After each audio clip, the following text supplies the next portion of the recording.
兄弟们看不住了。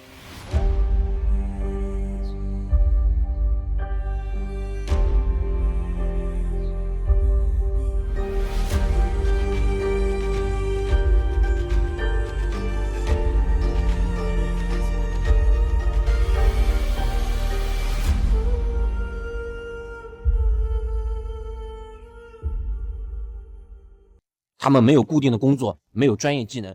In Shanghai's Songjiang district, a lesser-known group lives in the town of Chedun, 40 kilometers from the city center. These individuals, called Chun Freelancers, survive by taking day jobs, as they have no fixed employment or specialized skills. Their lifestyle is all about working one day and relaxing for 3, living on minimal expenses with a laid-back attitude.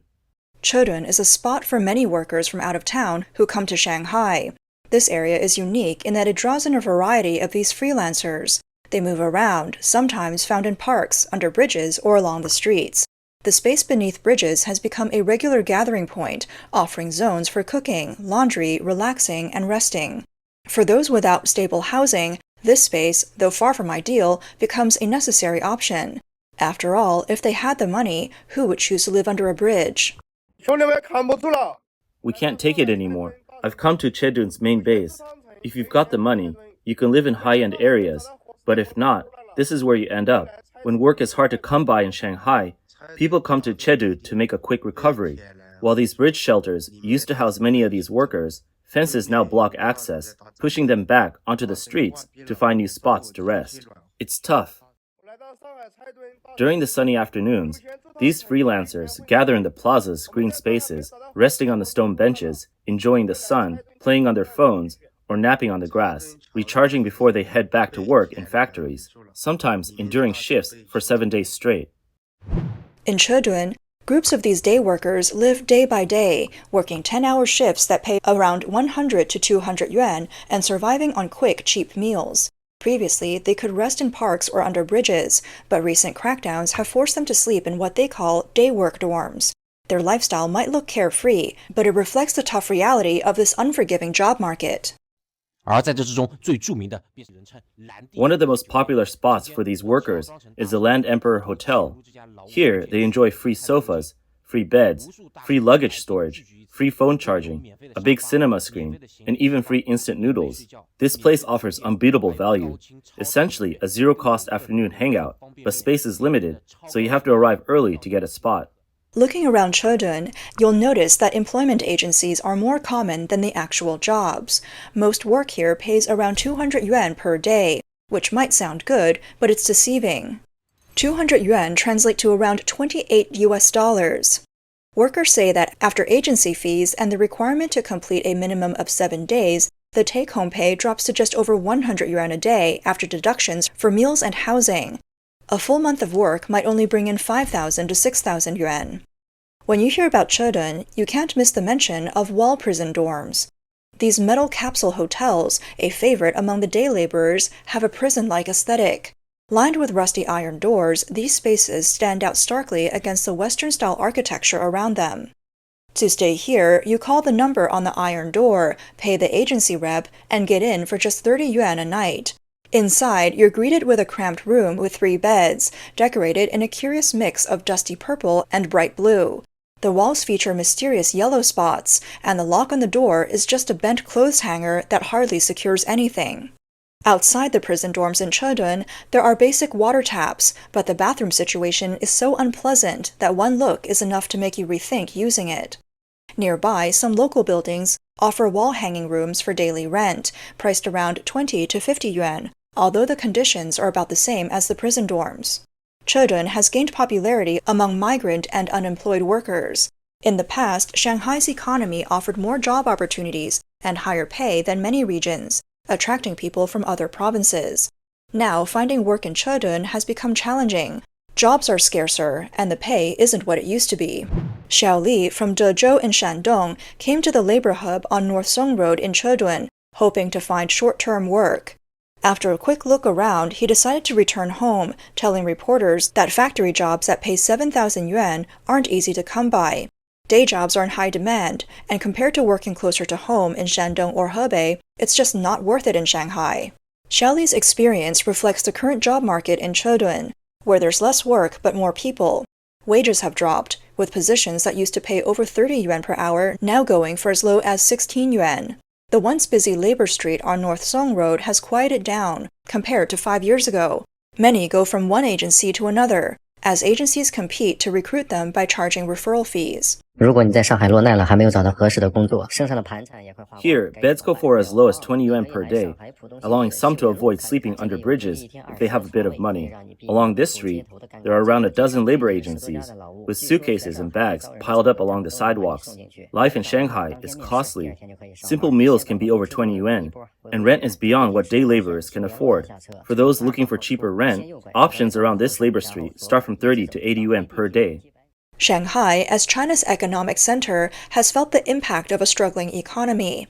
The official youth unemployment rate was slightly lowered in August from 18.8% to 17.3%, but it's still high. August's job market saw a flood of new graduates, and while September usually brings a decrease in unemployment, this year's drop was minimal, suggesting that many graduates still face challenges finding jobs.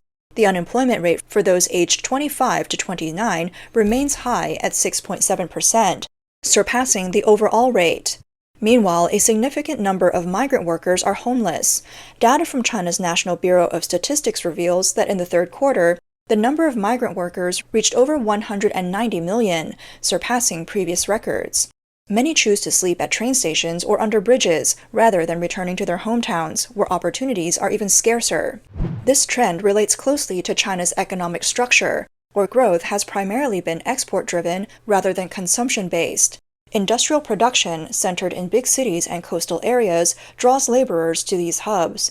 In contrast, the service sector, which is more dispersed, offers decentralized job opportunities closer to home. In the first 3 quarters of this year, China's export growth reached 6.2%, driven by an 8% rise in exports of machinery and electronics. By comparison, retail sales grew by only 3.3%, and service industry growth trailed at 4.7%. This concentration in industrial growth leads migrant workers to seek jobs in major cities rather than in smaller towns or rural areas. The recent drop in agricultural prices has also made returning to farming less profitable. In the first 3 quarters, prices of oilseeds fell by 2%, fruits by 4.7%, and prices for beef, mutton, poultry, and eggs all declined between 3% to 15%.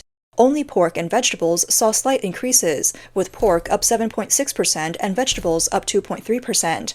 Many farmers who depend on planting are now facing significant financial pressure, struggling to make ends meet.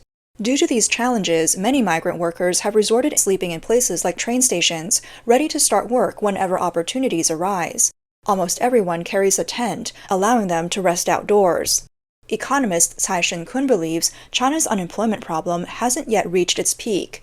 He commented to Radio Free Asia, "I think unemployment will only get worse. On platforms like Douyin, Kuaishou, and Xiaohongshu, you'll find many people sharing their struggles. While some might be doing it for attention, many are genuinely reflecting the current situation, showing the severity of China's unemployment issues." Unemployment in China has now extended from the general public to those who once had stable jobs. Some regions are cutting redundant positions in government departments, and reports of salary reductions and wage arrears among civil servants are increasing. The slowdown in real estate has also led to mounting local government debt, with many areas struggling to manage it. Foreign investment is retreating as China's economy continues to face challenges. A civil servant in Nanjing said that due to unstable local finances, last year's goal was to cover 6 months of salaries, aiming for 8. This year, however, the target has dropped to covering 3 months and hoping for 6. While salaries are partially covered, other benefits like housing funds and social security are still fully maintained. According to an October WeChat article, some civil servants and employees at public institutions in Nanjing's districts have faced months of unpaid wages. Eventually, the city managed to address some of the arrears by reallocating funds across districts, but future funding remains uncertain.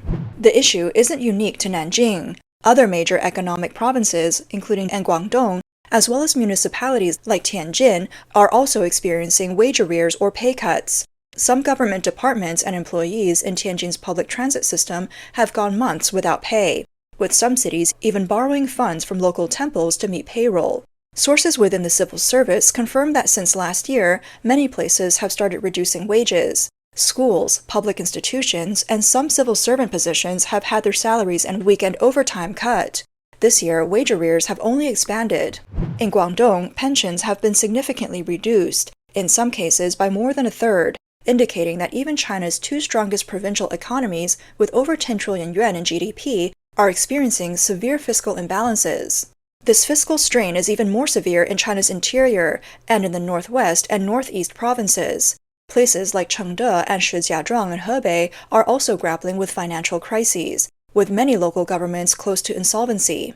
To bridge the budget gaps, additional taxes have been imposed, further burdening struggling businesses.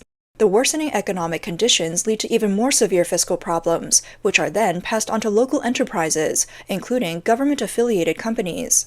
A civil servant from a southern province shared that pay cuts are now a national phenomenon, with each region affected differently. As a mid-level official, her monthly salary is just over 5,000 yuan.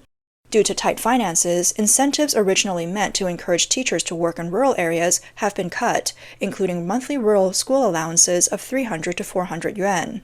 With ongoing financial pressures, the government may issue more local debt by the year's end. The previous strategy of leveraging debt growth with a large population of 1.4 billion has now reached its limits. The official debt stands at over 37 trillion yuan, and with hidden liabilities from local governments, the total is estimated to exceed 6 trillion yuan. This translates to a per capita debt of 46,742 yuan, or $6,500 per person. For years, China's economic growth has relied on government-led investments, especially in infrastructure and real estate. Now, with a sluggish real estate market, weakening exports, and stagnant consumption, the old growth model is unsustainable. Fiscal revenues are declining rapidly, while local debt pressure continues to rise. The growing difficulty in dispersing salaries highlights a worsening local fiscal crisis. The fact that salaries can't be covered is an indicator of broader economic pressures weighing down the economy. Civil servant positions have long been regarded as the most stable, known for reliable income and social security benefits. If even their salaries are in jeopardy, it signals that other industries, which are more directly dependent on local finances, face even greater difficulty. Only when economic downturns are severe and fiscal revenues fall short do civil servants' pay and benefits come into question. Civil servants, like everyone else, need to support their families and handle day-to-day pressures. In some areas, delayed salaries have led civil servants to rely on loans to cover basic living expenses. If government employees' salaries can't be guaranteed, ordinary citizens face an even tougher time. In recent years, the Chinese government has introduced a series of economic rescue measures, yet their impact has been minimal. Economist Cai Shin-kun notes that this isn't the time for government spending to stimulate the economy or rescue businesses. Companies are reluctant to invest because they lack reliable investment channels. How can private businesses plan for growth in this environment? Wei Jingsheng, a writer based in the U.S. and recipient of the Kennedy Human Rights Award, argues that China's economy operates in a dual system, a blend of planned and market economy largely dictated by the Chinese leadership, with expert opinions serving merely as reference. This model directs capital into unproductive avenues, where any positive effects are often negated by mismanagement. Compounded by unprecedented levels of corruption, much of this capital disappears into a system riddled with authoritarian control and corruption. Wei believes that the root cause lies with the authoritarian and corrupt system itself. Only a transformation of this system can fundamentally improve the situation. Without reform, any additional monetary input could exacerbate the issues instead of solving them. Would reverting to collective decision-making help? Wei argues that while such a change might have been somewhat effective in the past, the situation now is too dire for minor adjustments. The problems require major remedies. Without political reform, a full market economy is unachievable. And without a market economy as a foundation, any efforts to stabilize the economy will ultimately prove futile.